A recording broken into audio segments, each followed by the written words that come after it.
commercial influence and grounded in journalistic integrity, because trust in news matters now more than ever. Crews working to clean up some wrecks. Gulf Freeway inbound Scott Street, not far from our studios in that left lane. 290 inbound past 1960. A couple of left lanes been blocked off with a crash as well. Low 90s for the highs. Slight chance of some showers. That's going up to 40% chance tomorrow. And then 91 for the high then. 88 for Wednesday with 30% chance of some showers. And shower percentages increase Thursday going into Friday. 50 to 70% chance on those days. Right now 82 in Seabrook, 80 here at the University of Houston. Weather is brought to you by JAMS mediator arbitrator Paul D. Clote, streaming live online at HoustonPublicMedia.org. It's KUHF Houston News 88.7, a service of the University of Houston. Glad you're here at 9 o'clock.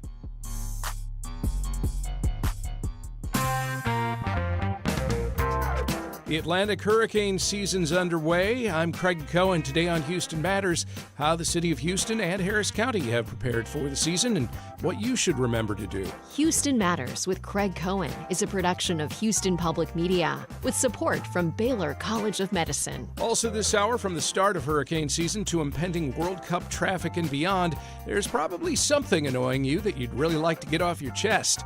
On the first Monday of every month, we sweat the small stuff in a conversation we call Houstonian Pet Peeves. Send yours now to talk@houstonmatters.org or call 713-440-8870.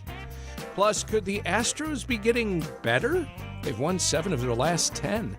We discuss with Bleav in Astros podcast co-host Jeff Balke. We'll start with a news update from NPR and News 88.7. Stay with us. Live from NPR News in Washington, I'm Libby Casey. Israel's military is making its deepest push into southern Lebanon in decades, despite an official ceasefire in the war with Hezbollah. Israel also says it captured a medieval castle over the weekend, and now the country's leader has ordered airstrikes on the Lebanese capital Beirut. Here's NPR's Greg Myrie. An Israeli flag now flies over Beaufort Castle, a 12th century hilltop structure with a commanding view of southern Lebanon.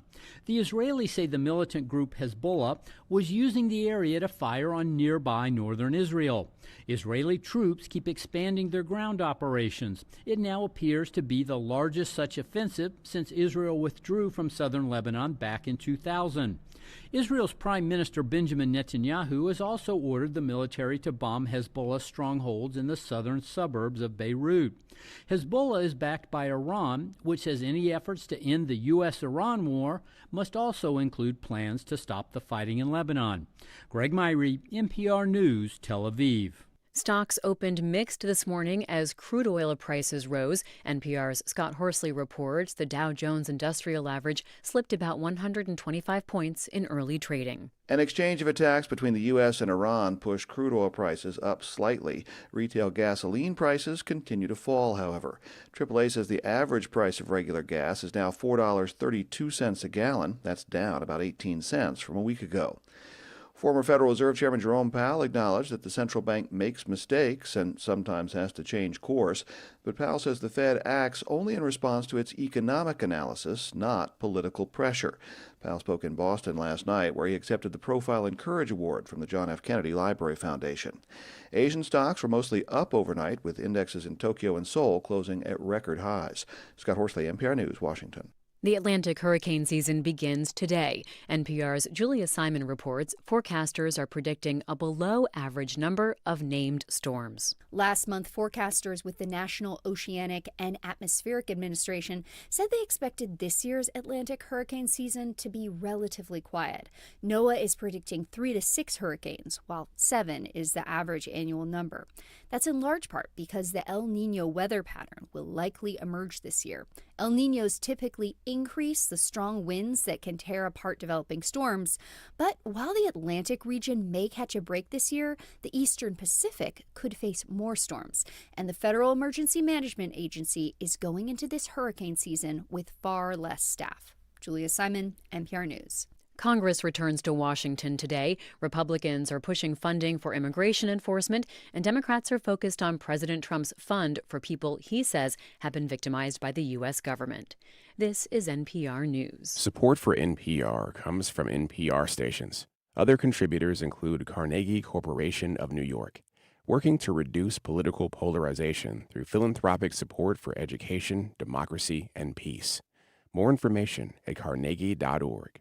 This is NPR. Live from News 88.7 in Houston, I'm Matt Harab. An investigation is underway after a Brazoria County deputy shot and killed a man after a car chase early this morning. Authorities say the deputy tried to pull the man over, but he drove away before eventually pulling into the garage of a home in Lake Jackson. An altercation occurred before the deputy opened fire. The Texas Rangers have been asked to lead the investigation into the shooting. The City of Houston could spend an additional $3 million to address illegal dumping in the next fiscal year, which starts next month. That's if a proposal from Councilmember Alejandra Salinas is approved this week. News 88.7's Dominic Anthony Walsh explains. The proposal would amend Mayor John Whitmire's budget plan, shifting $3 million away from management consulting services for the Public Works Department to illegal dumping mitigation. I would characterize this as one of the most significant problems the city faces. Salinas says the initiative would fund additional disposal sites, enforcement, surveillance, and cleanup crews.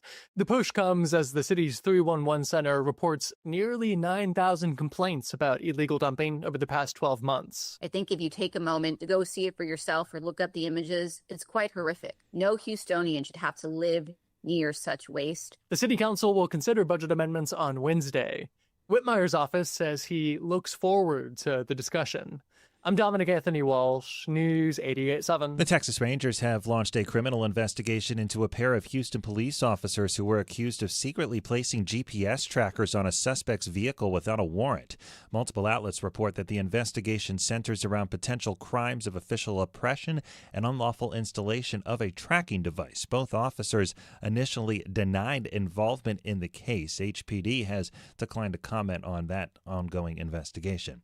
And gas prices have been steadily coming down in the Houston area over the last week. Regular now costs $3.83, according to AAA. That's a 13-cent drop compared to last week, and both diesel and premium are coming down as well. For more news, you can go to our website. That's HoustonPublicMedia.org. I'm Matt Harab, News 88.7. This is Houston Matters. I'm Craig Cohen. Good morning. Thanks for joining us here on News 88.7 and Houston Public Media's YouTube channel. Coming up this hour, your Houstonian pet peeves. You can send those now if you want to talk at HoustonMatters.org or call 713-440-8870. Also, are the Astros getting better? We'll discuss.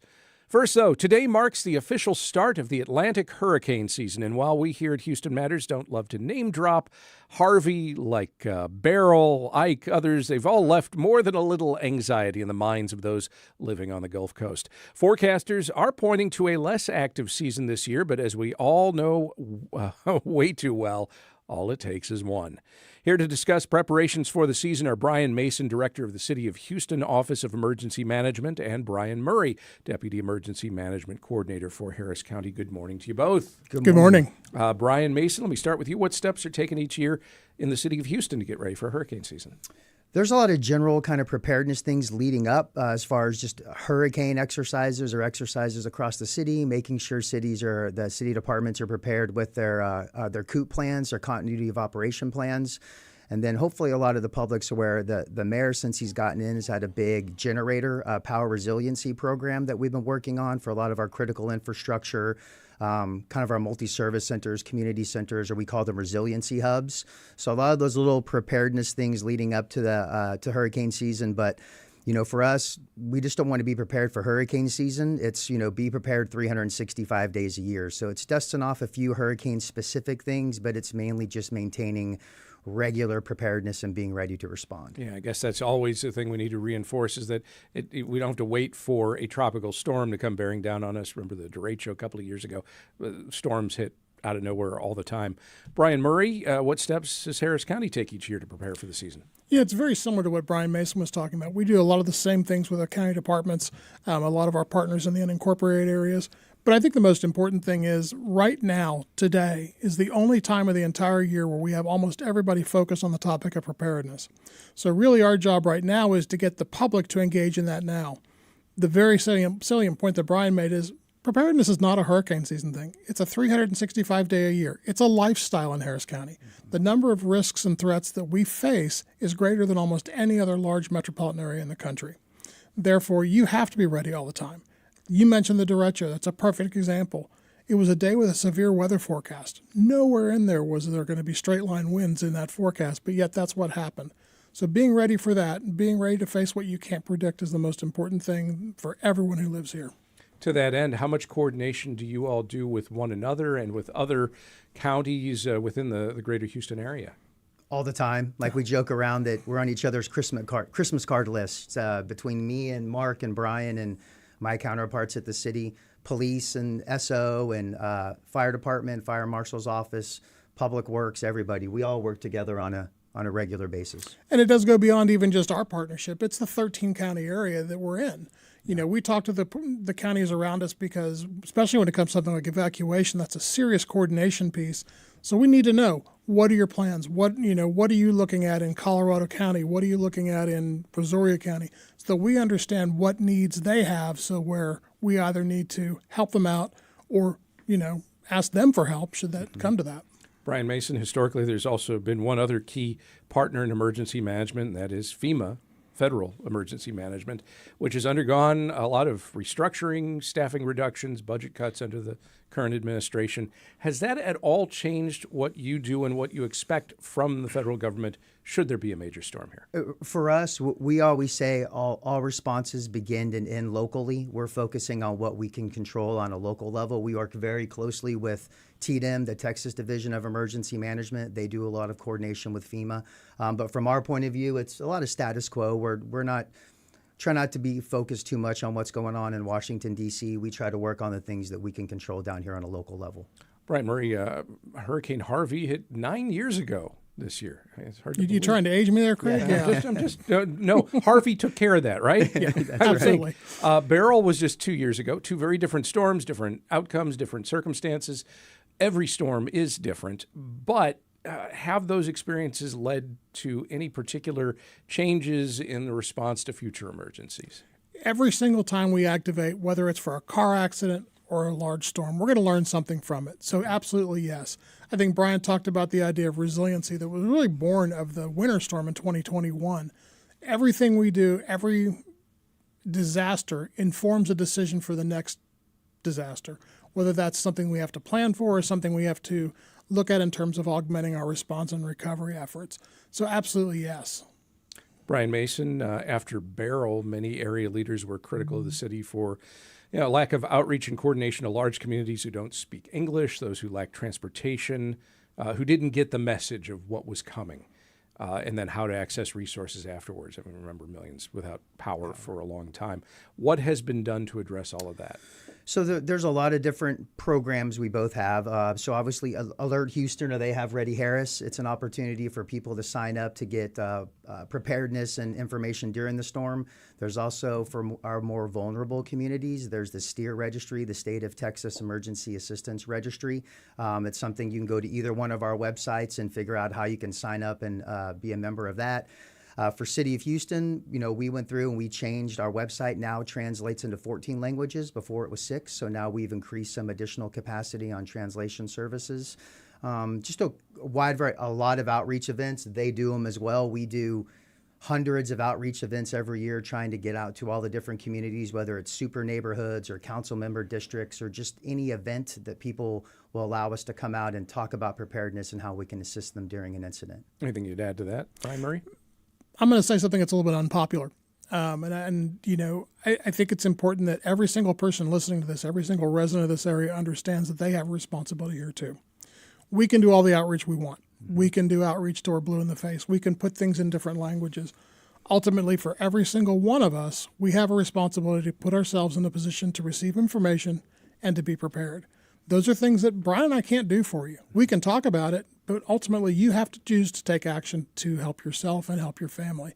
So I'm just going to encourage people, go to readyharris.org, go to the City of Houston's website, sign up for alerts, sign up for STEER by dialing 211.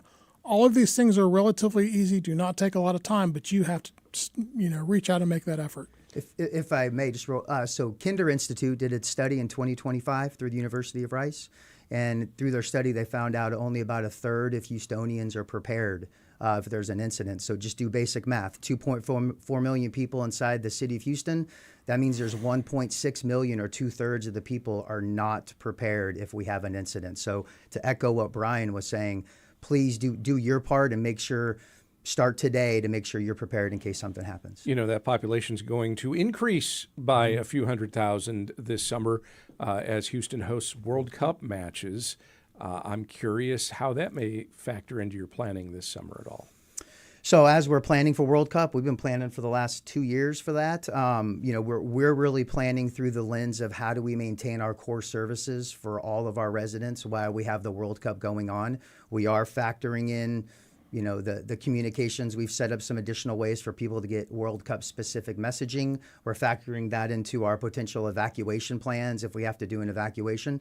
We're going to have people from countries that don't know what hurricanes are, and they're going to come down here, and if we have something, we're going to have to make sure that we're doing everything we can to support them and our local residents. Yeah, Brian Murray, what does a worst case scenario look like if a storm should threaten during World Cup matches? Well, we've already seen that once. If you remember, after Katrina, we had about an additional 200,000 people in the area, and then we had Rita come. It's relatively similar, but probably, I don't even want to characterize it. It's not something I'm looking forward to having to address. But we, as Brian said, there's a lot going on. There's a lot of first responders are going to be stretched thin. The biggest part that the county's going to play in that is trying to figure out how to help backstop some of that with some folks in the area. So it's a lot of coordination. It's a lot of work.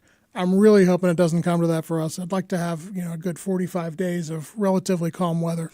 It's definitely a challenge. But like Brian said, we've talked about this for 2 years. This is nothing that we're going to be, facing without any information. Aside from resources like you mentioned, Reddy Harris, and every county's got their own, hopefully web presence, laying out some details about what to have in a go bag and so forth, and what kind of resources to have. What other messages do you want to get across today? Well, you maybe have more attention on you than normal.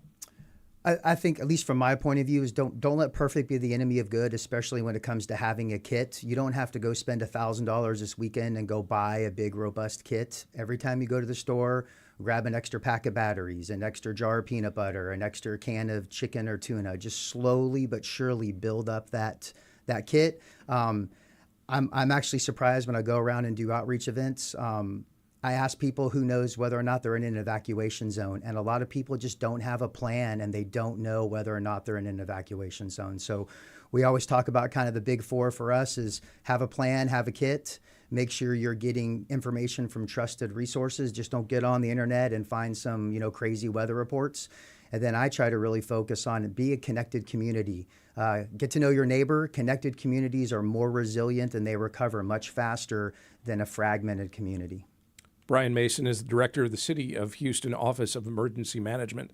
Brian Murray is Deputy Emergency Management Coordinator for Harris County. Thank you both very much. Thank you. Thank you, Craig. Up next, it's time to sweat the small stuff in another round of Houstonian pet peeves. Whatever's stuck in your craw is taking the wind out of your sails. We want to hear about it at 713-440-8870 or talk@houstonmatters.org. And stay with us as Houston Matters continues on News 88.7 and YouTube.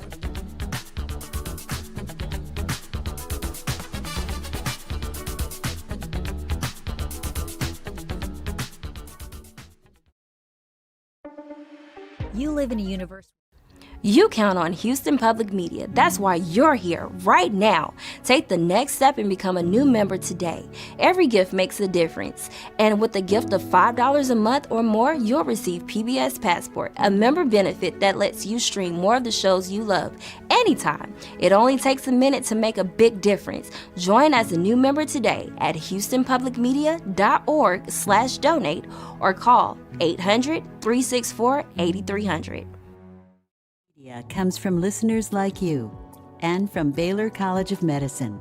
Baylor's work centers on advancing health and medicine through research, education, and patient care.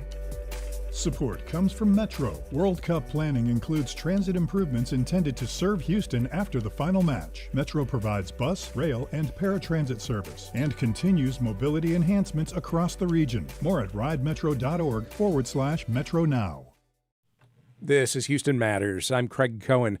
On the first Monday of every month, we set aside time on this program to sweat the small stuff. It's a conversation we call Houstonian pet peeves, and we do it because you can't tackle life's big challenges when the little ones get in the way. Talking about those petty annoyances, frustrations, things that make your life here in Houston just a little less than it could be. Email your pet peeve now to talk@houstonmatters.org, or you can call or text us right now at 713-440-8870. Remember the ground rules: no swearing, no defaming. And as we peruse your peeves, we seek reaction from champion complainers, Houston Chronicle op-ed editor Lisa Gray and Craig Hlavaty, public relations specialist at Public Content. Hi. Lisa, Craig, welcome. Hey, Craig. Once again, to join our group moan session, call or text 713-440-8870. Again, the email is talk@houstonmatters.org. Well, we were just discussing another Atlantic hurricane season here. That has to be enough fodder. I don't have to say anything else. Yeah. Complain away. Everybody's excited, right? Oh, yeah. We're all excited, yeah. Because the economy's doing great and everybody's really happy and the weather's nice and breezy and cool out there, and we're all just excited to help each other out. And, just. Are you done with the irony? Yeah. I'm done. Houstonians are just so. This was the first weekend that it was like really like capital H hot. Yeah. And I think people started to feel it, like emotionally. Oh, yeah? That it's back. You came across that? The sweaty hug. Yeah. Finally came. The sense of just like humid dread. Yeah. Dread. Yeah. Dread. The humidity. Yes. It's not that we have humidity that's at 80% or 90%. It's at dread. Yeah. And it stays for so long. Yeah. And we know that hurricane season is this thing that builds. You know, the start of hurricane season, that's just the ramp up. Yeah. You know? And so summer just gets worse and worse here. I also can't figure out, do I root for El Nino? I think so, but I think I want to take understand. sides. Or more Saharan dust, I guess. Yeah. Because I saw that. That was great. Yeah. Yeah. I mean, it shouldn't be, but it kind of was, because then it didn't necessarily bring supreme heat. Yeah. But it's helped stave off storms. It's great for people with allergies too. Yeah. It's really good. Make them stay inside and read more. You're just binge more shows. Full of positivity. Yeah. today. We're trying. It's all about the positivity today. I'm noticing that you're trying. The to libraries are going to be busy. Find a way around. Not and then just by the time being World angry. Cup comes, those folks will love it too. They'll be like, "Wow, this is authentic Houston weather. This is beautiful." Okay, so since you bring it I've up, got real grapes. the World Cup's coming. It in many ways wonderful, exciting to see. Big event, and we're all excited to have crowds here and all the traffic that comes with it. But how are you feeling about the anticipation of the World Cup? It's excitement mixed with dread. Okay, there's the dread again. There is the excitement. It's going to be here. So that it's not like hurricane season where it's just dread. Yeah. I've been through enough hurricanes that the excitement's gone. Well, my thing with the World Cup is that we're for so long. We talked about this a few months ago. I think that for so long, Houstonians were like, "Well, we need a big event. We need big events. We're a world-class city." And now we have it, and everybody's just kind of like, "Oh no!" It's like we're like the dog that finally caught the car. We need to figure out what to do with it. Yeah, I mean, now I'm just like, oh, please don't let anything big go wrong. Yeah, that. Don't mess this up. We could have just a month of rain. Yeah. Yeah, that'd be fun. Yeah, I think I'm okay with that. A random derecho. Yeah. Yeah, that's hurricane season again. Yeah. But I'm worried about Houston messing something up. I don't know, somebody forgets to unlock the stadium one morning. I mean, the Wi-Fi goes down somewhere. Yeah. Shall we dive Solar in flare. to some calls here? Oh, yeah. Yes, let's do it. Start with Alon in Acres Homes. What's your Houstonian pet peeves? Yes, my pet peeve is those drivers who, after a hurricane, go out with power lines down and trees down, trying to get to a grocery store to get ice to protect their food.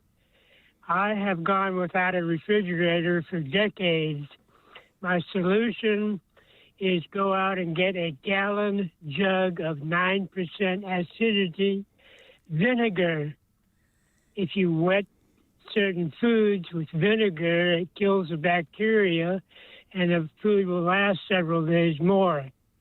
Like if you have a half-open can of refried beans, or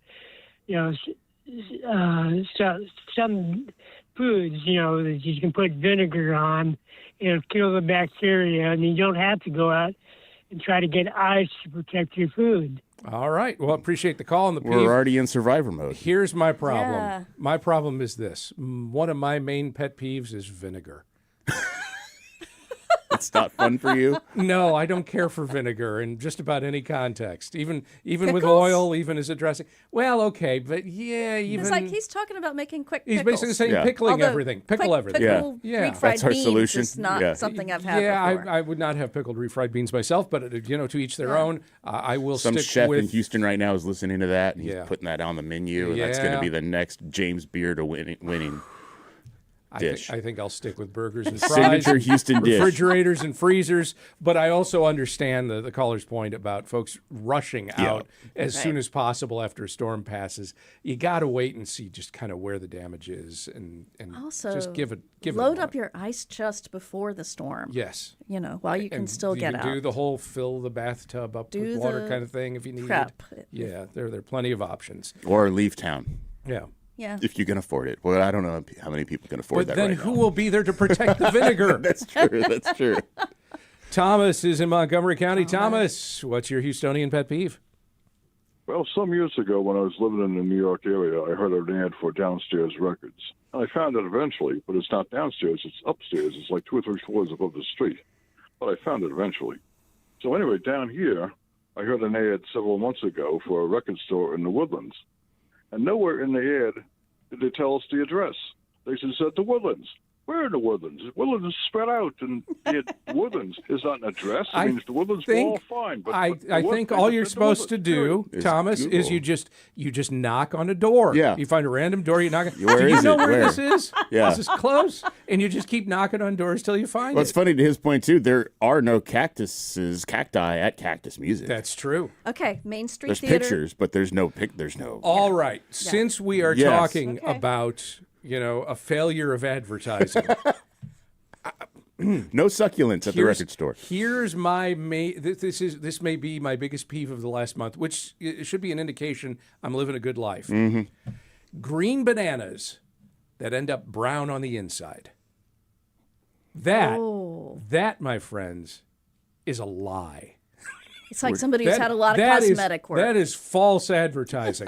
I buy green bananas. I'm expecting, at the very least, they're not ripe yet. Yeah. But how is it possible that on the outside it looks like they're not ripe yet, and on the inside they've already gone bad? Where are you leaving them at, though? How do they even do that? Yeah. I mean, on the counter. Like where in am I a supposed to hot put counter? them? Like in sunlight? No, in air conditioning. Like in a dark cave? And you're... Yeah, where you expect I would live. Yeah. There's got to be some... Well, no.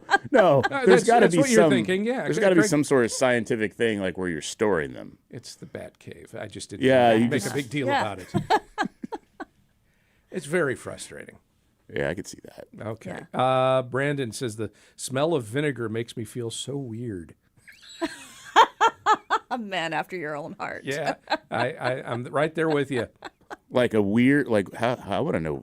I want to elaborate on that. Yeah, I guess you could interpret that a number of ways. Like there's maybe a sensory memory thing. That's like entirely possible. Grandma put vinegar in all her refried beans. I don't know. Like it's like a taste of home.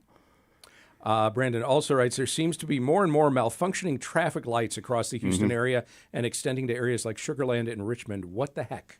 With 2 question marks. So this is an intense. And those heck. are always a quick IQ test too for Houston drivers. Like when it's blinking? They don't know what to do. Yeah. Like it's like, okay, is it do we wait for everybody else, or can I just go through? Because that's what I usually do for a red light. Right. So but it's flashing. Yeah. So maybe I should actually stop for a split second. This happens and then a go. lot in the Heights too. I've noticed where people just don't know what to do. Yeah. And everybody's partially too nice and then too angry at the same time. Like there's that weird dichotomy there where they're like, I just want to blast through it, but also too, I want to let you go as well. Yeah. So everybody just everybody wants to let everybody else go, and so nobody goes. It's like the outrage that we've heard from time to time about the lack of ability in zipper merging. Oh, yeah. You go, then I go. Then you go, then they go. Then you go, then they go. It's not that hard. Or that part where you're supposed to zipper merge, but everybody's just like parallel driving. Like somebody's got to do it. Somebody's got to go. Somebody's got to go. Okay. Oh, not going to be me. And then they honk at you anyway. Yeah. If you go first. Yeah. This is Houston Matters. I'm Craig Cohen. We're in the midst of another round of Houstonian pet peeves. Your chance to sweat the small stuff.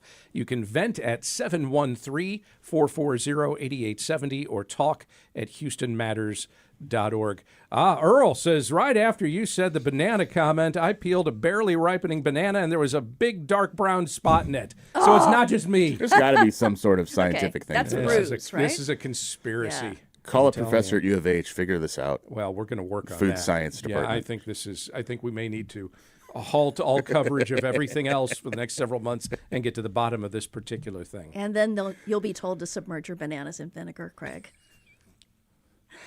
Pickled bananas. Our technical director, Jared Carroll, says, I hate when the landscape crew blows my neighbor's grass debris in front of my house and on my sidewalk instead of blowing it into the yard. They are mowing or picking it up. Stop. And then you look like you're the bad person. Like you look like you're living in a junkyard, right? And you have to go over there and you have to sweep it up yourself. I don't think it might be overstating it to say living in a junkyard. No. But I think people also. I think we just a little grass. We don't realize people don't really notice that stuff. We do as homeowners, but other people don't. Yeah. People aren't judging you. At least I hope not. You have become like the voice of homeowner judging. I'm sorry. It's only been a few months, and I'm like all of a sudden like.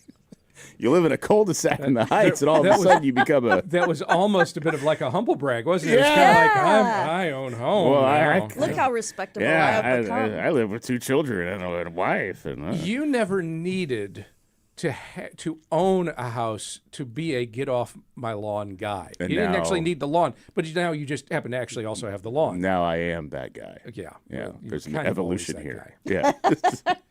Cleaning out the garage, buying mowers at Home Depot at 9 o'clock in the morning on a Sunday. Deshaun from 3rd Ward was annoyed by, quote, the entire month of May.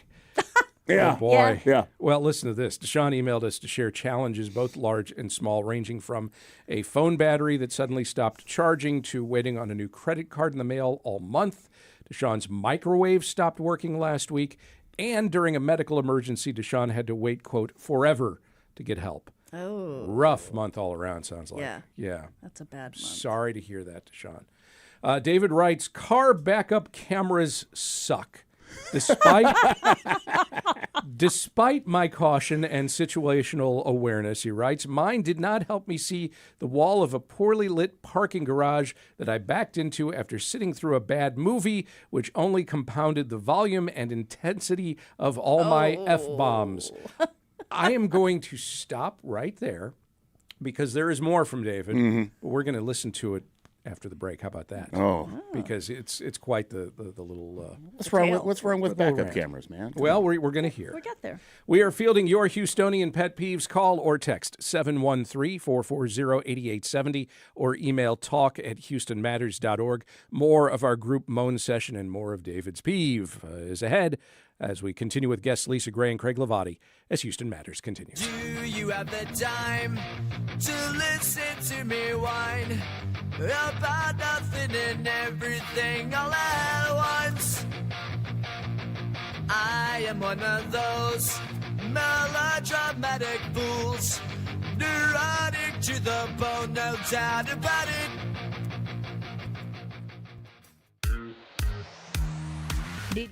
It's not just your car. It's the one that brought your kids home from school, took you cross-country, held memories, laughter, even a few breakdowns. When it's time to let go, give your car a new purpose. Donate it and turn memories into meaningful support for this station. Plus, you'll enjoy free and easy pickup, potential tax benefits, and a simple donation process. Your gift supports the programs you and your family love. Donate today and help keep public media strong. Call or donate online. Health University, where education, research, and patient care come together to help advance health and improve lives in Houston and beyond. More at houstonshealthuniversity.com. Tonight on Houston Public Media TV8, the documentary What's the Story, Wishbone explores the creation and cultural impact of a beloved children's series that introduced a generation to classic literature. Tonight at 8 on TV8. This is Houston Matters. I'm Craig Cohen. We're in the middle of another round of Houstonian Pet Peeves with Lisa Gray, Craig Hlavaty, and you. Call or text 713-440-8870 or email talk@houstonmatters.org. Remember the ground rules. Don't defame anyone. No name calling. No swearing. As I said before the break, David was writing, car backup cameras suck. Despite my caution and situational awareness, mine did not help me see the wall of a poorly lit parking garage that I backed into after sitting through a bad movie, which only compounded the volume and intensity of all my F-bombs. That's where we let off. He says, the damage just looks like a bit of road rash that you can only see very up close. No cracks, no dents. An easy fix with a simple respray, right? Nope. I need a whole new bumper cover because reasons. So there goes a $500 deductible against a $2,000 repair, weeks of my car in the shop while waiting for new parts, and the mild hassle of arranging a rental. At least that won't be an additional charge, though the claim means my coverage will cost more for a while. Backup cameras have been mandated on new cars for nearly a decade. If the camera on an iPhone can capture near studio quality video with components that retail for well under $100, then why not slap one on a car? I'll gladly pay a little more up front to save the inconvenience and expense, to say nothing of the embarrassment of a totally avoidable mishap down the road.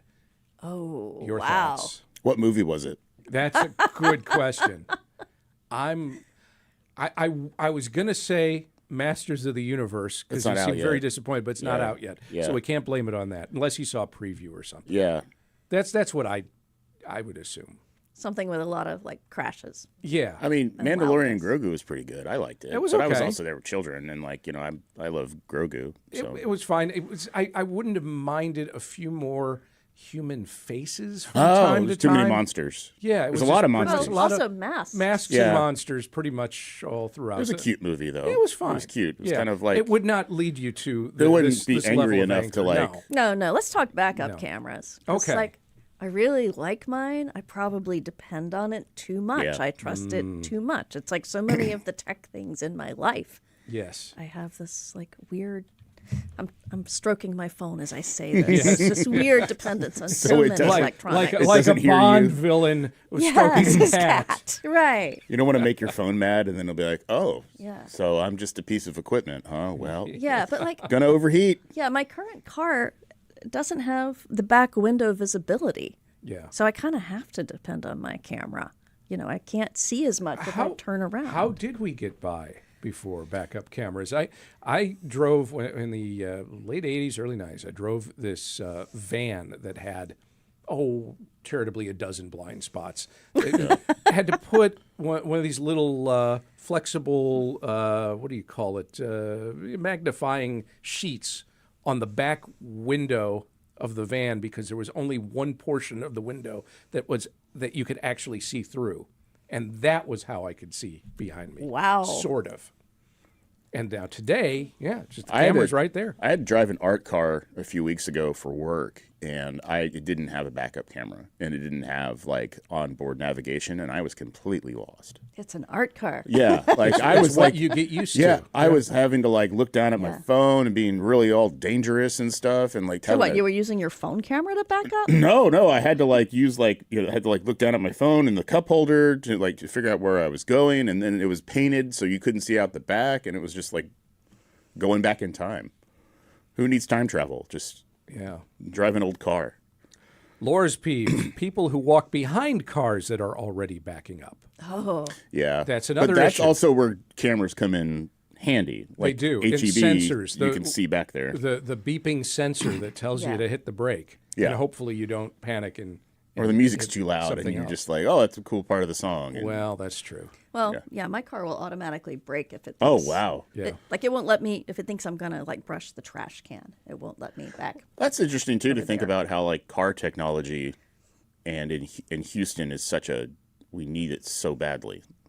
Like, if any city needs like fancy new cars, as long as it works. I had an issue with my car where one sensor on one side of the car is a little out of whack, and as a result, it gives me a collision alert when there is nothing there.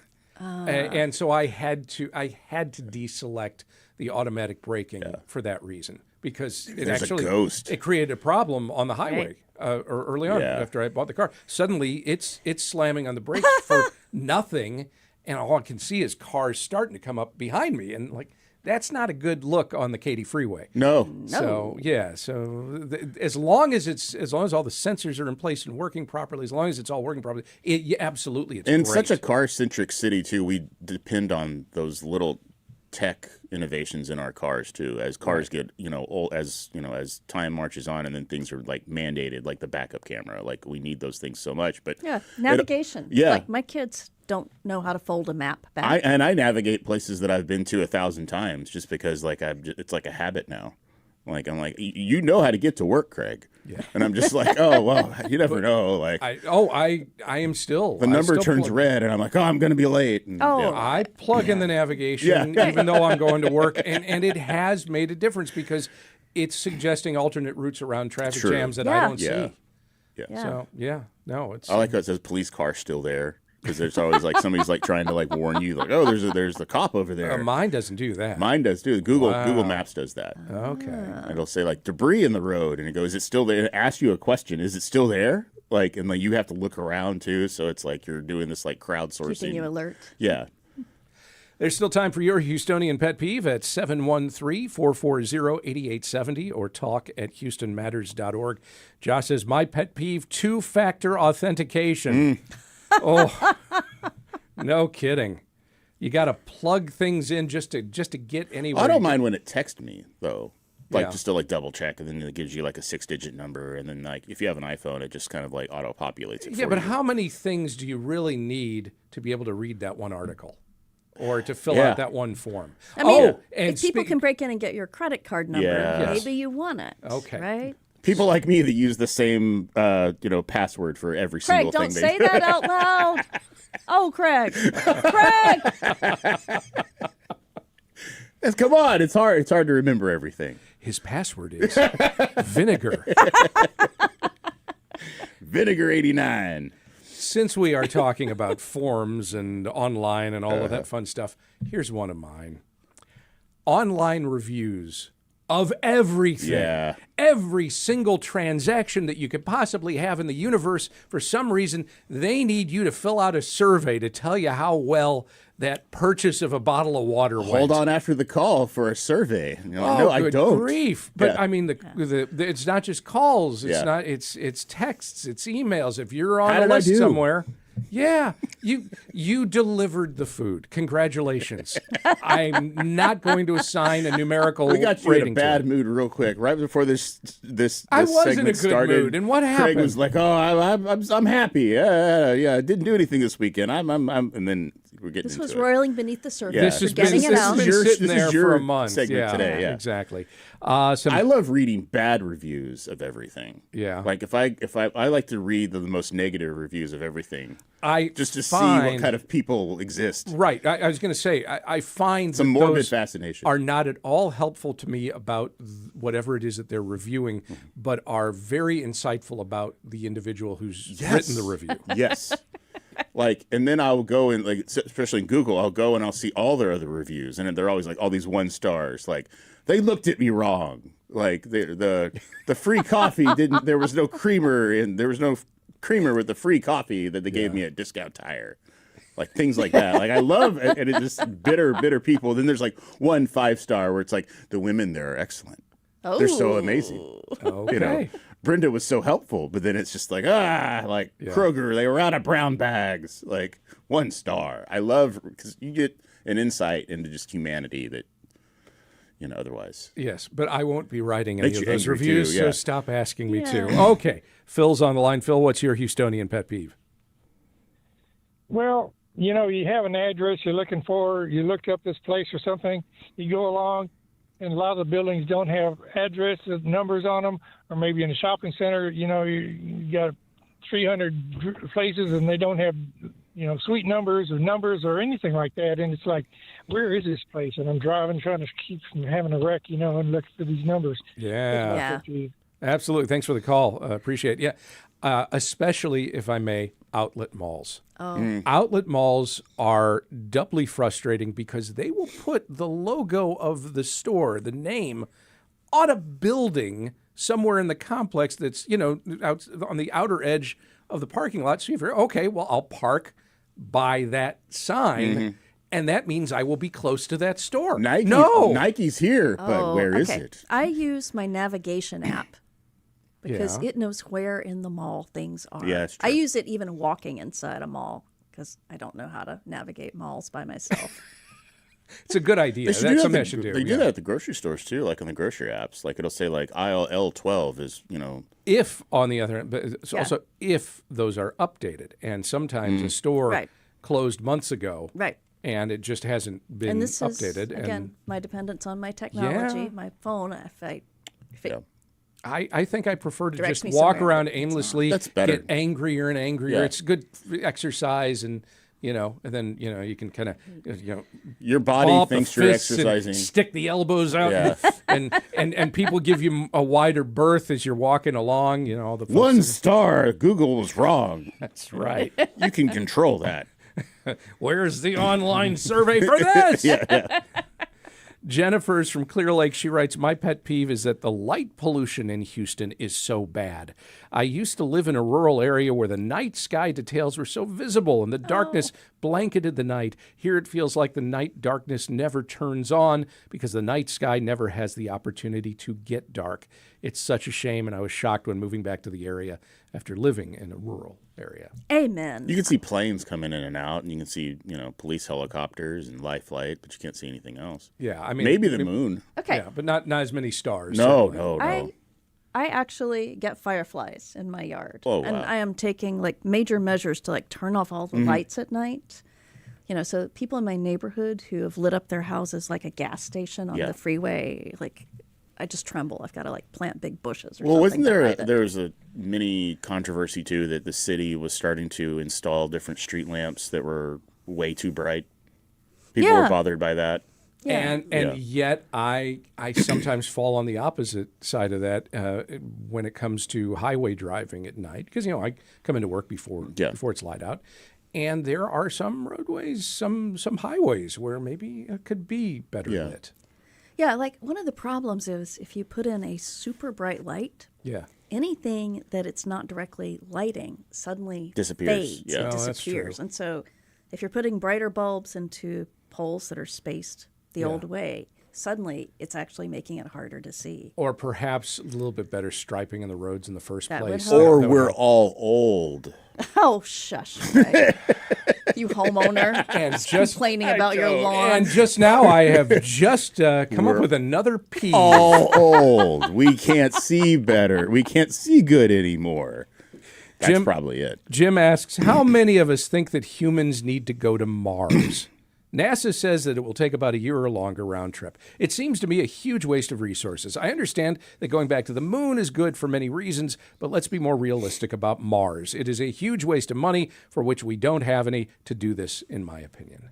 There are some humans who I would like to send to Mars. Yeah. I have a list. I can provide it to you. 0 stars. No. Send them to Mars. Yeah. No gas stations. I don't know. But surprisingly, plenty of vinegar. Can we, do we want to go to the moon because there's things there that we want, like mining? Minerals. Yeah, okay, so it's all money. I get it. And Elon Musk helium, really right? wants to establish. I've seen for All Mankind, there was helium on the moon or something. We were going there for that, for helium deposits, right? Frozen helium? Yeah, something like that. So one day we're going to have oil guys working offshore, but they're on the moon. All of Elon's descendants. I think I saw a documentary kind of like this called Armageddon. A few final comments coming through our YouTube page, just from Max. You guys make my day. I'm listening on the radio, so I'm ahead. Vinegar. Says, pet peeve, two-party verification. So I guess, same thing there. Another one says, pet peeve, kids running around in movie theaters. Sorry. Yeah. It depends on the movie, I think. Yeah, if you go to see a children's movie, if you go to see Zootopia 2 and you're just like, everybody sit down and watch the movie, that's not going to happen. But if you're going to go see some sort of like thing at River Oaks and see like, the new indie movie and there's kids running around, then it's just, that is strange. I did not see any kids running around when I saw Pressure, which is a fine film, by the way. I bet but that's not a very child-friendly, kids love D-Day. That's right. Yeah, that's notorious. And kids love I love Eisenhower. boosters. They love seeing Brendan Fraser. Well, maybe not. So I will just say this, and then we can wrap up. It looked good. Brendan Fraser, terrific performance. Does not sound or look anything like Eisenhower, but that's fine. Eisenhower had hair though, in World War II. Yeah, and Brendan Fraser, his portrayal, there's some hair around-ish. He's got but that's not. He does not look like, he does not sound like in any way what Eisenhower ever looked or sounded like. But his performance is very good. I think both of those things can be true. I'm all for Brendan Fraser Renaissance. That's great. Looking forward to the new Mummy movie. Yeah. He's getting jacked for that, too. Is he? Yeah. Good. As always, I hope you found this cathartic, whether you shared a peeve with us or not. If there is something on your mind that simply can't wait until the next time we do this, email it to us now or over the next month to talk@houstonmatters.org. Craig Hlavaty, Lisa Gray. Leave us a Google review. Thank you very much. Still to come, even after dropping 2 of 3 to the surging Milwaukee Brewers this weekend, the Houston Astros have won 7 of their last 10 games. Some key players are back or about to return to the lineup. Are they getting better? We discuss as Houston Matters continues on News 88.7 and YouTube.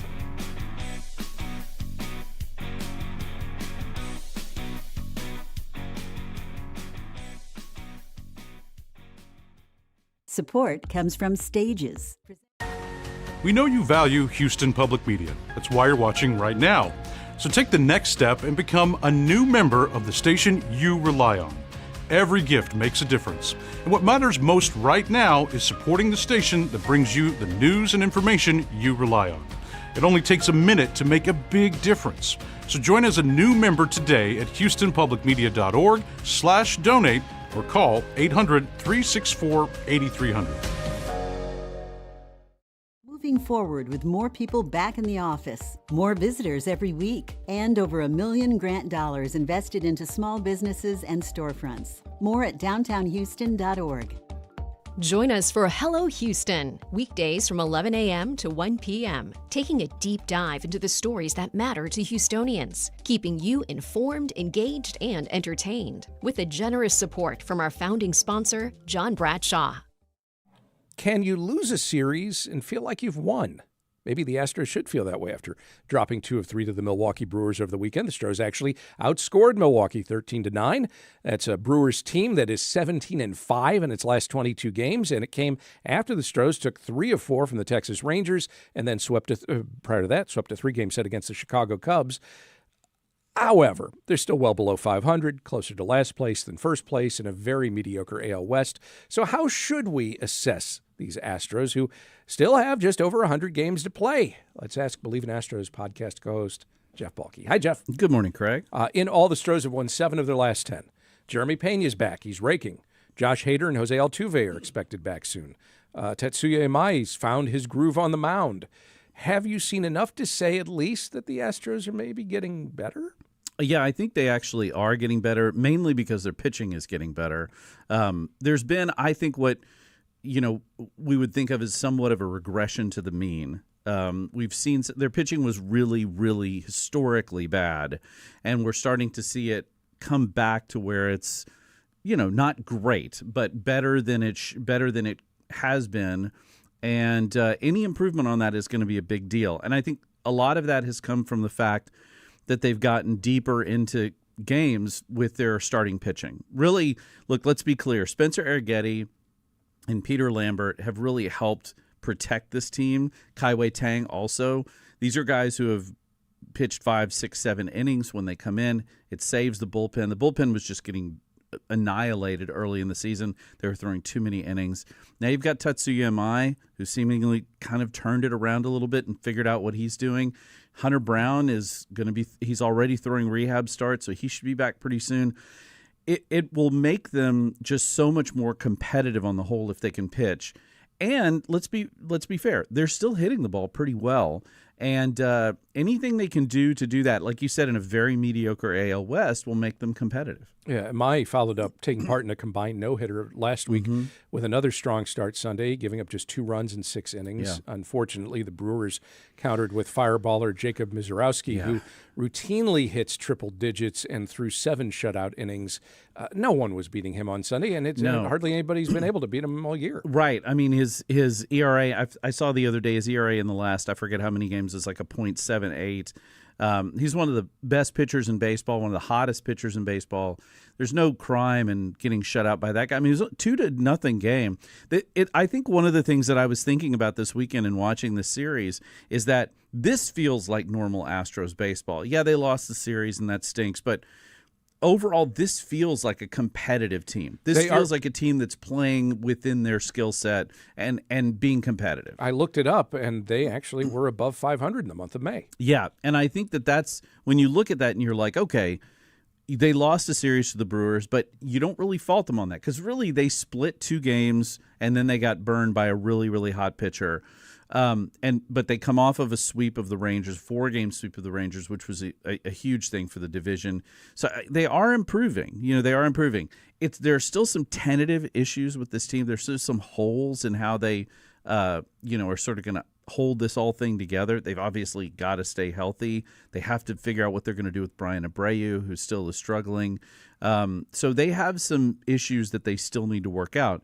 But overall, it's a much healthier picture than it was, a little over a month ago. Just to clarify, I'm pretty sure they won 3 of 4 against the Rangers. That's right. But they swept the Cubs right before that. Swept the Cubs, that's right. Yeah. Back to Mai, though. Does seem like maybe he just needed a little time to settle in to Major League Baseball. I mean, he's a successful pitcher in Japan for a good while, and did seem like he was a little overwhelmed coming here to Houston. So maybe he's just settled in.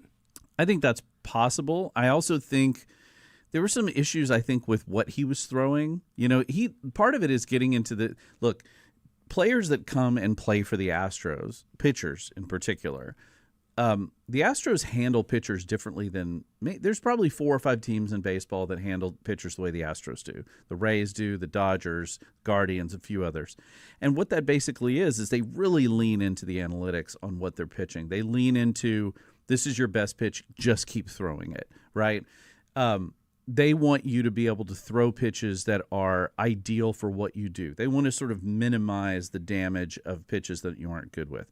I think a lot of guys, a guy like Mai, who came here throwing 5 different versions of a changeup and like whatever else, the simplification process is probably difficult to handle for a guy like that who was so successful in doing exactly what he had always done and coming here and they're like, yeah, but maybe let's rein that in a little bit, make some better choices.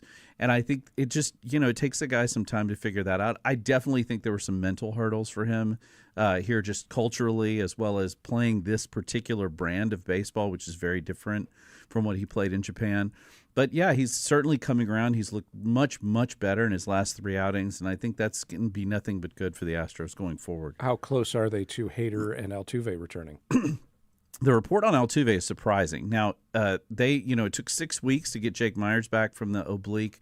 They're saying that Jose Altuve might actually be back this week, perhaps even early next week, where they may not even send him out for a rehab start. Because now he was out a few years ago with an oblique. He was out for about 3 weeks. This would be about in the same timeline. Yeah. Hader is very close. He's thrown, I want to say 4 or 5 outings now in the minor leagues and looked pretty good. So he could be up this week. I would think within the next 10 days.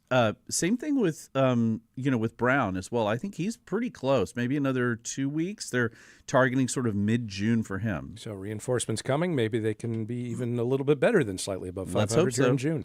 Jeff Balke, co-host of Bleav in Astros podcast. Jeff, thank you very much. Thank you, Craig. And that's it for today's show. The Houston Matters team includes Michael Haggerty, Joshua Zinn, Brenda Valdivia, Mincho Jacob, and Laura Walker. Jared Carroll's our technical director. On tomorrow's show, a continued rise in food prices, especially beef, may be signaling an end to a time-honored tradition in some Houston area restaurants and bars, steak nights. We'll discuss. I'm Craig Cohen. Join us tomorrow for that and other Houston Matters.